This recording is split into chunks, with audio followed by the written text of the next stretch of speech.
Package और सामान में बहुत अंतर होता है। पैकेज उस रैपर को कहते हैं जिससे लपेटकर सामान आपके घर सुरक्षित पहुंचाया जाता है। बबल रैपर से पैकेज मोटा हो जाता है। इसका मतलब यह नहीं कि सामान भी मोटा हो गया।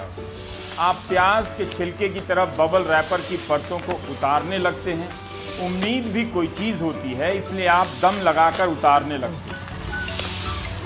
बबल रैपर को फाड़ने लगते हैं, कैंची से काटने लगते हैं। जब तक आप बबल को दबाएं ना, यह फूटता भी नहीं।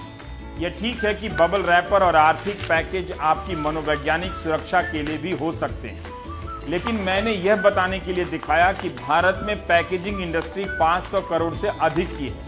उम्मीद है आप कुछ और नहीं समझ रहे होंगे। संचार और प्रचार में भाषा की भूमिका अहम होती है। ग्लोबल और लोकल दोनों साथ साथ चलते हैं। जैसे मुंबई महानगर है, ग्लोबल शहर है, लेकिन वहां चलने वाली ट्रेन लोकल कहलाती है। हर दिन 80 लाख लोग इस लोकल में चलते हैं, लेकिन फिर भी उनका शहर फाइनेंस कैपिटल मेट्रो मुंबई महानगर ही कहलाता है। डेली ट्रेन कह सकते थे, लेकिन लोकल कहने का चलन बन गया। जैसे कोई और ट्रेन है जो मुंबई से लंदन तक जाती है और ग्लोबल कहलाती है।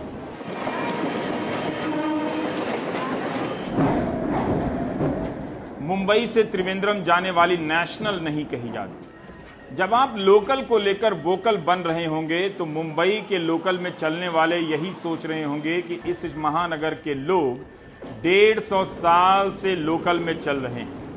जरूर उनकी तकलीफ को लेकर शहर वोकल भी होता है और परिवर्तन भी होती है, मगर चींटी की रफ्तार से। 90 के दशक के बाद यह कहने का चलन हुआ कि ग्लोबल ही लोकल है। ग्लोबल विलेज कहा गया लोकल को, लेकिन अब कहा जा रहा है कि हमें लोकल के लिए वोकल बनना है। बहुत से लोग इस देश में अपनी आर्थिक स्थिति के कारण हमेशा से लोकल के लिए वोकल रहे हैं, मगर कुछ अति उत्साही लोग यह न समझें कि अमीर लोग अपनी BMW छोड़कर इस जुगाड़ से चलने लगेंगे और BMW वाला मेरठ रोड पर रेहड़ी लगाकर अपनी कार डिस्काउंट पर बेच रहा हो। जो भी भारतीय ब्रांड की कारें खरीदते हैं वो क्वालिटी के कारण खरीदते हैं, इसलिए ग्लोबल के साथ लोकल कारें बिकती हैं। जुगाड़ का उदाहरण कुछ सोच कर दिया है। ग्रामीण लोग, कम आमदनी वाले लोग हमेशा से ही लोकल चीजें खरीदते रहे हैं, बनाते रहे हैं। लोकल के प्रति सम्मान पैसे वालों को दिखाना होगा। उम्मीद है कि मिडिल क्लास प्राउड फील करने के लिए जुगाड़ भी खरीदेगा। मिडिल क्लास की एक खूबी तो है, उसे कंट्री पर प्राउड फील करने के लिए हमेशा कुछ ना कुछ चाहिए होता है। कई बार वो निराश भी नहीं करता। अमीर क्लास जल्दी नहीं सुधरता है। जब भी विदेश जाता है फॉरेन माल लेकर रिटर्न हो जाता है, जिस कारण से लोकल लोगों को थोड़ा कॉम्प्लेक्स हो जाता है। तो लोकल लोगों को अब घबराना नहीं है। फॉरेन माल का क्रेज जा चुका है, उनका टाइम चला गया। आपका आया है या नहीं पता चलेगा। अब आते हैं आर्थिक पैकेज पे। एक तरीका यह हो सकता है कि भारत के आर्थिक पैकेज को भारत के ही संदर्भ में समझें, जो कि गलत भी नहीं होगा। दूसरा तरीका यह हो सकता है कि अपनी समझ के विस्तार के लिए भारत की बराबरी के चंद बड़े देशों के पैकेज को भी देखें और उन्हें समझने का प्रयास करें। जीडीपी का कितना प्रतिशत दिया गया है यह तुलना ठीक नहीं, क्योंकि अलग अलग देश अलग अलग पैमाने से आर्थिक पैकेज बना रहे हैं।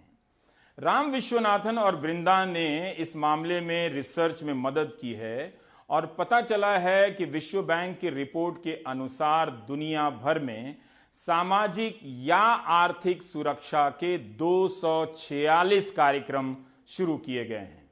दुनिया में जितने भी पैकेज दिए गए हैं उनमें से 30.7% कैश ट्रांसफर, नकदी हस्तांतरण वाली योजनाएं हैं।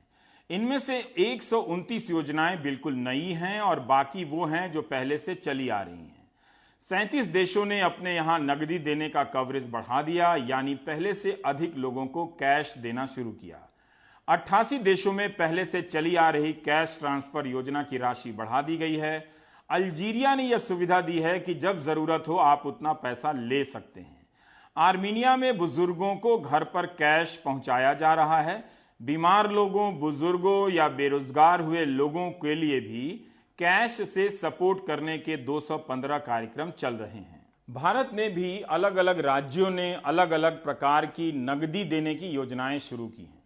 कुछ राज्यों में बिल्डिंग क्षेत्र में काम करने वाले मजदूरों को 1,000 रुपए दिए गए हैं, तो दिल्ली में 5,000 रुपए दिए गए हैं।